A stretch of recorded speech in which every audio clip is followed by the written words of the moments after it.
정부가 다음 달 17일을 임시 공휴일로 지정했습니다. 이로써 토요일인 광복절부터 사흘간의 황금 연휴가 생겼는데요. 코로나19 여파로 어려운 내수 경제 회복에 어느 정도로 도움이 될지 관심이 커지고 있습니다. 다음 주제입니다. 문재인 대통령이 해제 여부를 놓고 논란이 이어지던 그린벨트를 미래 세대를 위해 보존하기로 했습니다. 대신 태릉 골프장 등을 활용해서 주택을 짓는 방안을 검토하기로 했는데요. 잠시 후 자세히 짚어보겠습니다. 지금까지 경제읽기 브리핑이었습니다.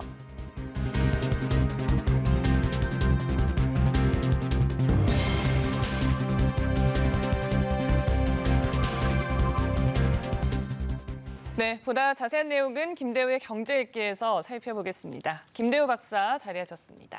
어서 오세요. 반갑습니다. 네, 자 저희 다음 달에 휴일이 하루가 더 생겼습니다. 문 대통령이 임시 공휴일로 지정을 하면서 지친 국민들에게 짧지만 귀중한 휴식을 드리겠다. 더불어서 편히 쉴 수 없는 이들을 위한 연대와 배려도 강조를 했습니다. 우선 좀 배경부터 짚어주실까요? 예, 올해는 공교롭게도 6월 달에 현충일 그리고 8월 달에 광복절 이런 그 국경일, 공휴일들이 다 휴일과 겹쳐 있어요. 그러다 보니까 코로나가 한참 기승인 이 마당에 한여름 이 와중에는 이 공휴일이 하루도 없는 이런 구조적인 문제가 있습니다. 거기다가 또 우리가 1월 말 2월 달에부터 시작된 코로나 팬데믹으로 인해서 6개월 이상 7, 8개월 이래 지리한 전쟁을 하다 보니까 의료인은 물론이고 또 관계 공무원 또 관계자들이 상당히 많이 지쳐 있는 이런 상황에서 이 공휴일이 겹쳐 있는 상황까지 감안해서 8월 17일을 공휴일로 하자라는 것을 정세균 총리가 제안을 했고 이게 오늘 국무회의에서 대통령이 제거함으로써 이제 최종적으로 확정이 됐어요. 이런 어떤 이 코로나로 지친 그것도 다지고 또 우리 내수 경제, 위축된 외수 경제도 좀 활력을 줄 수 있을 것으로 기대를 해봅니다. 그러니까요. 경제 차원에서 질문 드릴 게 임시공휴일 지정이 이번이 처음은 아니잖아요. 근데 그렇습니다. 예. 이전의 사례를 봤을 때 이 경제적인 효과는 어느 정도로 저희가 예상할 수 있을까요? 예, 지금 이 공휴일 지정에 따른 이 경제 효과라는 것은 결국은 사람들이 돈이 있는 사람들이 돈 쓸 시간이 없어서 근무 중에 얽매여서 직장에 매여서 돈을 쓸 수 없는 사람이 나가서 돈을 씀으로써 수요를 진작시키고 그 수요가 결국은 공장이나 기업의 생산 확대 효과를 가져온다. 이것이 이제 공휴일의 경제학의 가장 큰 메커니즘이거든요. 현대경제연구소 같은 연구소에서는 현재 생산 유발 효과와 또 소비 유발 효과가 나름대로 상당히 있을 것으로 생산 유발 효과는 약 4조 2천억 원 정도. 또 그렇게 되면 생산을 많이 하게 되면 그만큼 사람을 좀 더 써야 되니까 일자리도 좀 더 늘어난다 이렇게 보고 있는데 이것은 이 임시 공휴일 지정에 따라서 또 감소되는 생산도 있습니다. 하루 놀기 때문에 그런 것을 감안할 때 정확하게 이 측정되기는 어려워요. 아무튼 저런 효과가 있을 것으로 보이는데 지금 지적해 주신 대로 과거와 어떻게 달랐나 할 때 이번에 과거에 문재인 대통령이 취임하자마자 그 당시 2017년 10월 초로 기억이 되는데요. 그때 긴 공휴일을 준 적이 있지 않습니까?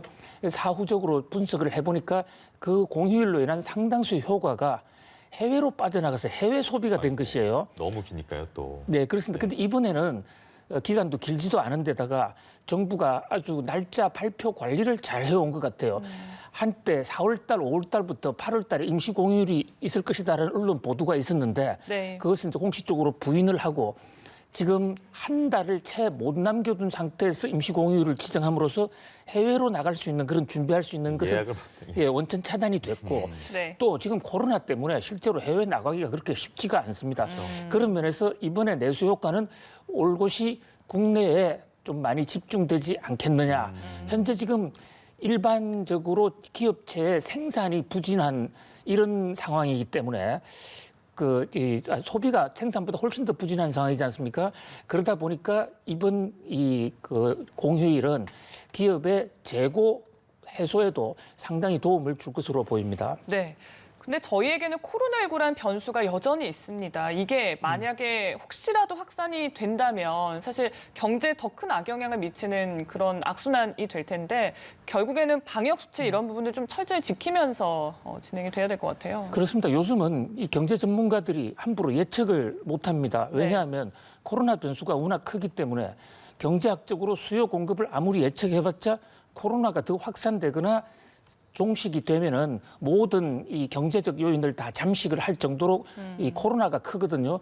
그런 면에서 많은 지금 의학 전문가들이 여름 휴가 때 밖에 나가서 저런 식으로 지금 그래픽에 나오는 식으로 오픈된 상태에 나가게 되면 저기서는 마스크도 하기가 어렵고 네. 그러다 보면 전염이 훨씬 더 쉬워질 수 있다. 그래서 모처럼 주어지는 이 8월의 3일 연휴에도 방역 수칙을 확실히 지키는 쪽으로 정부나 중대본은 물론이고 시민들이 앞장서서 잘 관리를 해야 될 것으로 보입니다. 네. 그러니까요. 우리가 기억해야 될 것이 이태원 클럽에서 확진자가 발생했을 때도 5월 달에 징검다리 황금연휴 있었지 않습니까? 그렇습니다. 그때 나타났던 거기 때문에 네. 쉴 때 쉬시더라도 개인 방역 수칙 꼭 지키셔야 한다는 점 네. 말씀드리고요. 그리고 이게 임시 공휴일이 사실 단기 처방이잖아요. 그래서 좀 장기적으로 봤을 때 내수 활성화를 위해서 좀 어떤 부분들이 필요할까요? 미국 같은 경우에는 이번 주에 5번째 경기 부양책이 나오거든요. 미국의 경우에는 이 특별 그 실업수당 추가로 얹어주는 게 이달 말로 한시를 맞다 보니까 또 한 번의 경기 부양책을 쓰는데 우리 정부 입장에서도 코로나가 지금 예상보다 조금 회복이 늦어지고 있다. 네. 뭐 일각에서는 코로나 이후는 당분간 오지 않을 것이다. 오히려 포스트 코로나보다는 코로나와 함께 사는 위드 코로나 시대를 감안해야 된다라고 생각할 때 그런 면에서 내수를 촉진할 수 있는 여러 가지 다양한 경기 부양책이 좀 나와야 될 것으로 보이고요. 최근에 정부가 추진하고 있는 각종 이 뉴딜 정책, 뉴딜 정책과 이 일자리 확대, 소비를 연결시키는 그런 다양한 경제 정책들이 잇따라 개발되어야 될 것으로 보입니다. 알겠습니다. 다음 주제로 넘어갈게요. 네. 그린벨트 해제를 둘러싸고 문재인 대통령이 정리를 했습니다. 그러면서 다양한 국공립 부지를 활용하기로 하고 그린벨트는 해제 안 하는 걸로. 이게 대통령까지 나선 이유는 무엇이고 그린벨트 후보지로 떠올랐던 지역들의 반응은 어떻습니까? 네, 문 대통령이 김현미 장관을 청와대로 불러서 공급을 확대해보라라고 한 게 7월 2일이에요. 네. 그 이후부터 그린벨트 문제가 아주 국가적인 이슈, 토론의 이슈가 돼서 한쪽에서는 그린벨트를 해제해야 된다. 그래서 주거 안정을 기하자. 또 한쪽에서는 미래의 후손들에게 안정된 주거 공간을 물려주기 위해서는 절대 이 해제해서는 안 된다. 이 국론 분열 양상이 상당히 심했어요. 이것은 여당 내부에서도 된다 안 된다로 아주 치고받는 이런 형국이요. 그 와중에 또 일부 지역에서는 그린벨트 해제 기도로 집값이 오르는 거 부동산 가격마저도 들쑥날쑥했는데 이런 것을 더 이상은 감내해서는 안 되겠다 해서 대통령께서 직접 나서서 정세균 총리하고의 주례회동 자리에서 대통령과 총리가 입장을 분명히 함으로써 그린벨트로 인한 혼란을 더 이상 혼란을 막자. 이 그린벨트를 함으로 해서 장점도 있고 단점도 있지만 일단 그런 혼란을 대통령이 나서서 막았다는 점에서 대단히 시적절했다고 봅니다. 네, 그래서 정부는 공급 대책으로 태릉 골프장 부지를 활용하는 방안을 논의하기로 했습니다. 이곳이 일단 어떤 곳인가요? 어저께 문 대통령과 정세균 총리가 만난 자리에서 전 일반적인 그린벨트는 그대로 보존하기로 하되 일단 계속 논의가 되고 있는 태릉 골프장 그쪽에서는 이 택지로 개발하는 것을 적극 검토해 보겠다, 계속 논의해 보겠다 그랬습니다. 네. 이 태릉 골프장은 육군 사관학교 겁니다. 육군 사관학교 군내에 있는데 박정희 정부 때인 1966년에 이 운동장 쪽 반토막을 경계를 지어서 거기다가 골프장을 만들었고요. 지금은 소유권도 지금 여전히 육군사관학교에 있습니다. 저 건너편 쪽이 한국체육대학이죠. 그다음에 또 태릉 선수촌이 있죠. 네. 현재 태릉 골프장의 이 땅의 면적이 85만 제곱미터 정도 돼요. 박사님. 문재인 대통령과 정세균 총리가 이 태릉 골프장에 대해서는 주택 부지로 활용해서 대규모 집을 짓자 이 논의를 계속하겠다 하지 않았습니까? 네. 이 태릉 골프장은 교통이 매우 편리합니다. 지하철 6호선이 바로 인근에 있고요. 또 GTX B 노선이 지나가고 그리고 또 국방부가 직접 소유하고 있기 때문에 어떤 보상 절차 없이 바로 지금 지을 수 있기 때문에 공급을 하는 데 있어서 시간적 효과도 상당히 빠를 것으로 보입니다. 그런 면에서 정부도 2018년부터 국토부가 중심이 돼서 저 지역에 주택을 공급을 하려고 했습니다마는 당시에 국방부와 서울시의 반대로 안 됐거든요.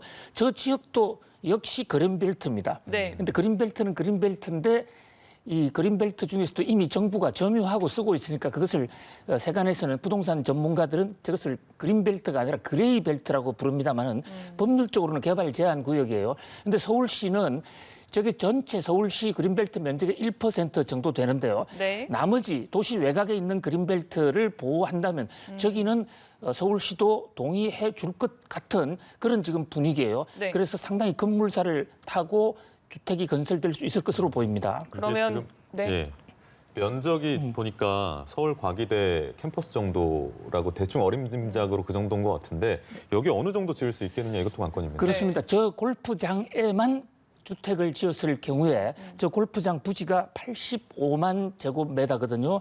저기에 현재의 용적률과 건폐율을 그대로 적용했을 경우에는 약 1만 가구 정도 나옵니다. 그런데 서울시 저 국토부에서는 바로 옆에 있는 육군 사관학교 부지도 옮기자. 이번 기회에 옮기자. 그다음 지방으로요? 예, 지방으로. 다른 지금 사관학교는 지방으로 다 옮겼지 있죠. 않습니까? 네. 그다음에 바로 그 지하철 건너편에 있는 구리 갈마지구까지 포함해서 대대적인 주택 단지를 만들자. 그렇게 되면 태릉 신도시가 되고 약 150만 평 정도를 확보할 수 있다. 그러면 현재의 용적률 기준으로 약 2만 가구 되고요. 거기다가 용적률 기준을 좀 올려주면 경우에 따라서는 3만 가구 정도도 지을 수 있지 않느냐. 급한 매물은 해소할 수 있고 다른 그린벨트나 다른 지역보다 우선 빨리 될 수 있고 네. 도시 접근성이 강하다는 면에서 공급 효과는 다른 지역보다 좀 높을 것으로 보입니다. 태릉 골프장 외에 언급되는 곳이 있습니까? 예, 태릉 골프장 외에도 그동안에 이제 서울시가 직접 보유하고 있는 바로 지금 집을 지을 수 있는 곳, 그러니까 강남구 대치동 인근에 있는 서울 무역 박람회 전시장, 이른바 세테크라고 그러죠. 세테크 지역, 그다음에 이 효창공원 옆에 있는 유휴 철도 부지, 잠실 유수지 이런 지역들이 있습니다만은 이 지역은 태릉보다는 상당히 그 평수가 적고 또 주민들하고 인근해 있기 때문에 상대적으로 태릉만큼은 속도가 또는 또 주택 공급 효과가 그렇게 크지는 않을 것으로 봐서 이번에 태릉 신도시를 한다 하더라도 네. 완전하게 공급 문제를 해결하기에는 조금 여전히 역부족이 아닌가 이런 지적이 있습니다. 그래서 나오는 얘기가 뭐 재개발, 재건축, 규제 완화가 필요하다라는 주장도 있습니다. 어떻게 생각하세요? 결국은 선진국의 도시 구조를 놓고 볼 때도 재건축, 재개발을 활성화시켜서 이미 수요가 검증된 곳에 집을 좀 더 높이는 그런 정책으로 가야 될 것으로 보입니다. 그러나 이제 문제는 그 과정에서 부동산 투기가 생길 수가 있고 또 잉여 기대하지 못한 수익이 생겨서 그로 인한 소득 재분배 효과가 있을 수 있기 때문에 관련 법을 좀 총정비를 해서 재건축, 재개발로 인해서 용적률이 높아지고 고층화가 되는 그런 부분을 임대주택 또는 젊은 사람들에게 생애 최초 주택자들에게 매매용으로 소유용으로 좀 보급을 하는 좀 획기적인 정책을 쓸 필요가 있지 않나 이런 생각을 해봅니다. 네, 알겠습니다. 오늘 김대호의 경제 읽기도 김대호 박사님과 함께했습니다. 고맙습니다. 네, 고맙습니다. 고맙습니다.